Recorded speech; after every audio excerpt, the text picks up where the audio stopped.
இன்றைக்கி நம்ம எங்கே வந்திருக்கோம் அப்படின்னா க்ரோக்கடைல் ரீஹேபிலிட்டேஷன் சென்டருக்கு தான். இது எங்கே இருக்குது அப்படின்னா ஒகேனக்கல்ல இருக்குது. எல்லாருமே ஒகேனக்கல்னு சொன்ன உடனே அவங்களுக்கு ஞாபகம் வர்றது நம்மளுடைய பரிசல் சவாரி மட்டும்தான். பக்கத்தில் எதுவுமே இல்லை அப்படின்னு நினைக்கிறாங்க. ஆனால் அந்த ஒகேனக்கல்ல ஒரு க்ரோக்கடைல் ரீஹேபிலிட்டேஷன் சென்டர் ஒன்று இருக்குது.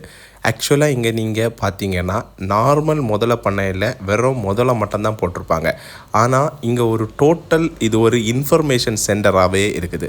பார்க்குறதுக்கு க்ளீனாக இருக்குது.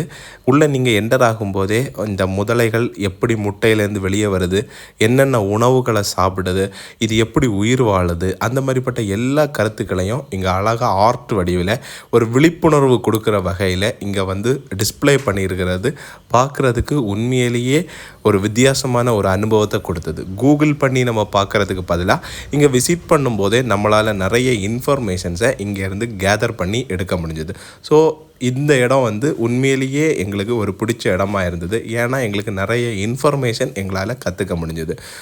அப்படியே நீங்கள் பார்த்தீங்கன்னா இங்கே நிறைய சைஸ் முதலைகள் வச்சுருக்காங்க. சின்ன சின்ன முதலைகள் முதல் பெரிய பெரிய முதலைகள் வரை இருக்குது.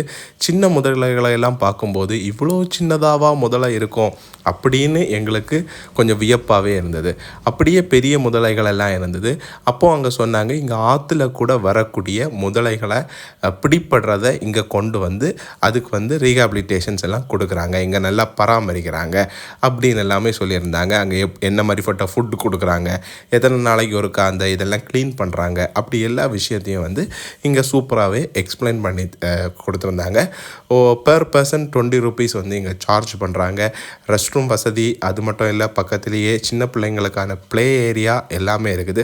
ஸோ ஒரு ஃபேமிலியாக போய் இந்த இடத்துல டைம் ஸ்பெண்ட் பண்ணுறதுக்கு ரொம்ப நல்லதாக இருக்கும். ஆனால் ரொம்ப டைம் இங்கே வந்து இருக்க முடியாது. ஏன்னா இது ஒரு சின்ன ரீஹாபிலிட்டேஷன் சென்டர் தான். ஸோ நீங்கள் வந்து ஒரு 1 hour 2 hours இதை கம்ப்ளீட்டாக உங்களால் முடிச்சிடலாம். ஒகேனக்கல் போனீங்கன்னா மஸ்ட்டாக இந்த ரீஹாபிலிட்டேஷன் சென்டரையும் விசிட் பண்ணுங்கள்.